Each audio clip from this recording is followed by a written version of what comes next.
Aujourd'hui, je vais t'aider à retenir mieux les cours que tu apprends pour t'aider à ne plus les oublier et essayer de retenir le maximum de choses possibles. Parce que c'est déjà assez difficile d'apprendre des cours, d'apprendre des centaines de pages, j'en suis conscient. Alors que si en plus on les oublie le lendemain ou le surlendemain, c'est quand même dommage. Et pour pas que ces efforts soient gâchés, j'ai vraiment envie de t'aider aujourd'hui à te donner le principe, parce qu'il y a un principe absolument fondamental à connaître si tu veux ne plus oublier ce que tu apprends, qui est le principe de la courbe de l'oubli. C'est un principe essentiel et pourtant on n'en parle pas beaucoup. Je pense que si ça se trouve, tu n'as jamais entendu parler de ce mot-là avant aujourd'hui. Et si tu as entendu parler, je vais t'aider juste à que ce soit très clair pour toi, pour que maintenant, dans tes études, tu puisses t'en souvenir à chaque fois pour éviter qu'en fait tu oublies ce que tu apprends. Je te mets le schéma à côté qui récapitule bien en fait ce principe de la courbe de l'oubli. Alors même si c'est pas très clair pour toi maintenant, je vais essayer de t'expliquer en fait comment ça marche. Il faut que tu comprennes que ce que tu apprends, c'est un peu comme la batterie de ton téléphone. C'est-à-dire que le matin, on va dire qu'une fois que tu as appris un cours, tu es à 100%, c'est encore frais dans ta tête parce que tu viens d'apprendre quelque chose. Sauf qu'au fur et à mesure que les heures passent et que tu utilises ton cerveau de la même manière que tu utilises ton téléphone, ta batterie diminue petit à petit. Et ta batterie, c'est un peu comme ta mémoire. C'est-à-dire que une fois que le cours, tu l'as lu, que tu l'as appris, et à un moment, faut bien que tu le ranges. Tu vas pas réviser toute la journée. Et petit à petit, l'information, elle va être de moins en moins claire parce que tu seras moins dans le flow du cours et tu vas oublier petit à petit en fait ce que tu as appris. Mais c'est pas grave, ça c'est quelque chose de normal. Ça par contre, tu peux pas lutter contre ça. Et la pire façon en fait d'essayer d'apprendre d'essayer de retenir ce que tu apprends, ce serait de rester le nez sur ton cours toute la journée en train d'essayer de retenir juste pour que ça reste. Ça, c'est la pire manière de faire. C'est pas comme ça en fait que l'information reste.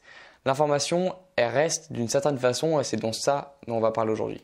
La bonne manière de faire, c'est pas de rester toute la journée sur un cours, c'est d'étudier un cours un moment dans la journée, laisser faire un peu le temps et revenir sur le cours avant qu'on oublie 100% du cours.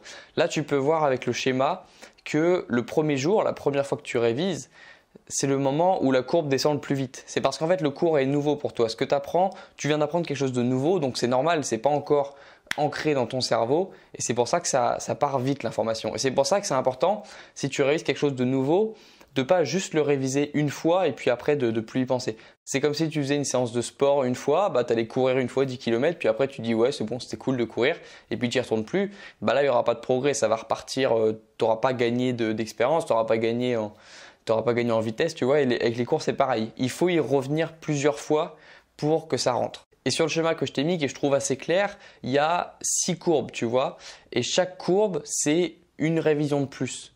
Chaque courbe, c'est une fois où tu vas remettre le nez dans le cours et que tu vas mieux le retenir du coup parce que tu vas refaire un effort pour retenir le cours une fois de plus. Et tu vois ce qui se passe en fait si tu l'apprends qu'une seule fois le cours. C'est pour ça qu'il ne faut pas le faire la veille.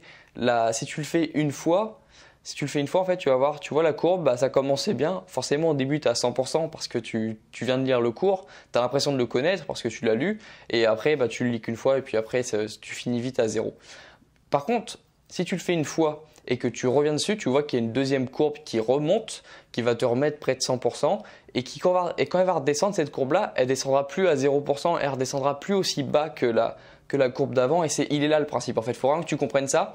C'est que plus tu reviens dessus et plus l'information restera. Et le truc qu'il faut que tu comprennes, c'est que plus tu reviens sur ton cours et plus ça va être difficile pour ton cerveau d'oublier en fait. C'est ça le truc qu'il faut comprendre. C'est que plus tu lui donnes d'occasion de revenir sur le cours et plus ça va être compliqué pour lui d'oublier. Et là, tu comprends l'importance en fait d'espacer tes révisions. C'est-à-dire de ne pas réviser la matière une fois pendant 10 heures d'affilée sur une journée pour l'apprendre, mais plutôt petit à petit. Tu fais 2 heures de révision d'une matière, tu laisses un peu le temps faire, mais pas trop tard, pas avant que la courbe de l'oubli un peu fasse son effet. Et là, au moment où tu sens que tu commences à l'oublier, hop, tu refais une séance de révision et là, ça remonte la courbe. Et ensuite, une fois que tu l'auras fait 3, 4, 5 fois, tu vois qu'au bout de la 5e fois, regarde, tu retiens, je ne sais plus si c'est 40 ou 50% de ton cours, mais c'est énorme en fait. Regarde la courbe verte sur le schéma, tu verras que ça descend vraiment à peine. Parce que tu es revenu plusieurs fois sur le cours et du coup, la courbe de l'oubli, elle a beau faire un petit peu d'effet, tu vois bien que l'effet de la courbe de l'oubli, il est vraiment très très mince et que tu retiens quasiment 80% en fait de ce que tu as appris. Une fois que tu es revenu sur le cours 6 fois au minimum. Et tu comprends l'importance en fait d'espacer tes révisions petit à petit pour laisser le temps au cerveau d'assimiler l'information et laisser le temps. Et justement, plus tu vas revenir sur ton cours, moins la courbe de l'oubli fera effet. En fait, c'est ça qu'il faut que tu comprennes. C'est que la courbe de l'oubli, elle est extrêmement puissante pour le premier jour, elle est extrêmement puissante pour la première révision. Tu vois à quel point la courbe elle descend et à quel point tu retiens pas ce que tu apprends la première fois. Mais regarde à quel point l'impact en fait de la courbe de l'oubli est très faible au fur et à mesure que tu reviens dessus. C'est ça qu'il faut comprendre avec ce schéma, c'est que quand tu reviens dessus 5 à 6 fois, la courbe de l'oubli elle te fait peut-être passer de 80% de connaissance du cours à 70%, mais tu retiens quand même 70%. On n'est plus sur la première courbe qui elle descendait à 10-20%, tu vois. Comment est-ce qu'on l'applique maintenant dans une journée de révision? Eh ben, les recherches en fait montrent que c'est plus intéressant de réviser son cours 3 fois 30 minutes dans une journée plutôt que 1h30 comme ça le matin. Alors je t'avoue que c'est pas toujours facile à mettre en place parce que moi je préfère par exemple prendre 1h30 sur une matière et puis éviter d'y revenir dans la journée parce que c'est plus pratique et puis que ça m'évite d'y repenser. Comme ça je me dis comme ça je le fais le matin et puis j'ai plus besoin d'y retourner l'après-midi pour faire mes autres projets. Mais moi c'est ce que je fais en révision quand j'ai une journée entière pour moi en fait, pendant les vraies journées de révision. Je commence le matin, je fais une pause, j'y retourne l'après-midi, je fais une pause, j'y retourne en fin d'après-midi et je fais une pause. Et comme ça, en fait, j'essaye d'espacer mes séances de révision. Et comme je t'expliquais dans la vidéo précédente, en fait, je mets le muscle, le cerveau du coup, sous tension. Ensuite, je prends une petite pause parce que c'est important aussi de mettre des moments de pause. Ensuite, je retourne sur le cours, je prends une pause, je retourne sur le cours, mais des vraies pauses, hein, pas la pause de 10 minutes à la cafette. Non, une vraie pause où tu reposes vraiment ton cerveau. Et ce qui est génial, une fois que tu le sais, c'est parce qu'en fait, tu le ressens vraiment dans tes révisions. Tu ressens lorsque tu as révisé un cours la veille.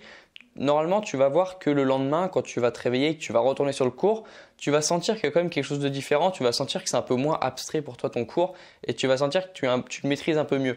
Et c'est pour ça que c'est important de faire des petits pas chaque jour vers l'objectif final qui est le fait de connaître bien ton cours. Et c'est important vraiment de faire ces petits pas parce que plus tu vas revenir sur le cours et plus vraiment tu vas forger ta mémoire dessus et plus ça va être difficile d'oublier ton cours. Ce qui marche bien aussi, c'est la répétition. C'est le fait de te faire répéter toi-même les mots où tu as du mal, les passages du cours où tu as du mal. Moi, je sais que quand il y a une question, tu sais, parfois il y a des questions dans le cours où tu en as marre parce que celle-là, elle pose problème, tu n'arrives jamais à y répondre à cette question-là. Tu poses la question sur une flashcard ou sur un bout de papier et tu vas te la reposer au moins 10 fois dans la journée. Ça va te saouler au début parce que tu vas te dire ça m'énerve, je ne sais pas y répondre, mais tu vas tellement le répéter qu'en fait ça va devenir facile à la fin pour toi. Et c'est important aussi tu peux répéter en fait tes révisions aussi en te posant des petites questions régulièrement jusqu'à être super confiant et à maîtriser parfaitement la réponse. Et ça explique aussi pourquoi tu as parfois cet effet-là d'injustice où tu te dis attends mais un jour j'ai révisé 2 heures, 3 heures ce cours et puis là j'ai l'impression de rien retenir, mon cerveau c'est une passoire, etc. Non, ton cerveau c'est pas une passoire, c'est juste que la courbe de l'oubli a fait son effet, elle est passée, comme tu n'es pas revenu sur le cours, en fait tu as vu à quel point elle fait mal. Le premier passage de la courbe de l'oubli fait très mal, tu oublies quasiment tout et c'est en fait la prochaine fois tu auras juste après avoir révisé une fois, 2 heures, 3 heures ton cours, tu auras juste besoin d'y revenir vraiment les jours qui suivent ou même la semaine qui suit, ça va encore. Tu vas pas tout oublier du jour au lendemain, mais c'est important d'y revenir dessus. Et au mieux du mieux, si tu arrives à le faire, mais moi je vais pas te dire des choses que j'arrive pas à faire, c'est de le faire chaque semaine de revenir un peu sur le cours. Là, tu peux être sûr que tu n'auras pas de trou de mémoire au partiel. Mais même moi, ce principe, je l'applique alors que je suis pas quelqu'un d'hyper régulier, je suis pas quelqu'un d'hyper organisé tout le temps, chaque semaine. Je relis pas mes cours entre chaque cours. Il y en a qui arrivent à le faire, ils sont très forts. Moi, je n'arrive pas à le faire. Mais ce principe, je peux l'appliquer déjà en espaçant mes révisions dans la journée. Au lieu de faire une grosse séance dans la journée, comme en muscu d'ailleurs, ça sert à rien de faire une séance de sport de 6 heures et puis de rien faire le reste de la semaine. C'est plus efficace de faire une séance de sport tous les 2 jours par exemple. Et j'essaie de faire la même chose pour mes révisions. C'est-à-dire que j'espace mes séances de révision. J'essaye de ne pas laisser trop de jours sans toucher à mes cours. Comme ça, je peux revenir sur mes cours et refaire décoller la courbe de l'oubli comme dans le schéma pour vraiment pas en subir les effets parce que tu peux voir que la courbe de l'oubli, c'est à cause d'elle en fait si tu sais pas ton cours. Tout part de là en fait, c'est vraiment le principe de base. Donc voilà, j'espère que tu es un peu familier, un peu plus familier maintenant avec ce principe qu'est la courbe de l'oubli. Il faut vraiment que tu le gardes dans le coin de ta tête à chaque fois que tu apprends un truc. Dans toute ta vie, ce principe, il va jouer. Il est universel, il est là pour tout le monde. Il n'y a pas de quelqu'un a meilleure mémoire que d'autres. Ce principe, il joue pour tout le monde. On est tous au même niveau pour ce principe. Il faut l'avoir en tête pour éviter qu'il nous joue des tours et pour éviter qu'il nous fasse oublier ce qu'on a appris parce que c'est des efforts et on n'a pas envie de perdre nos efforts. Voilà, ce schéma, il faut que tu l'imprimes, il faut que tu le gardes en tête, il faut que tu le gardes sur ton téléphone et il faut que tu y penses vraiment pendant tes révisions pour vraiment que tes efforts valent le coup et que tu te souviennes de tout et que tu réussisses tes examens. Moi, je te dis à demain du coup pour la prochaine vidéo. On va parler de ce sujet-là en ce moment parce que c'est important. La mémoire, un peu savoir mémoriser ses cours, comment mieux apprendre. Ça, c'est un truc important pour réussir ses examens. Donc, on en parle très bientôt. À demain, 6 h.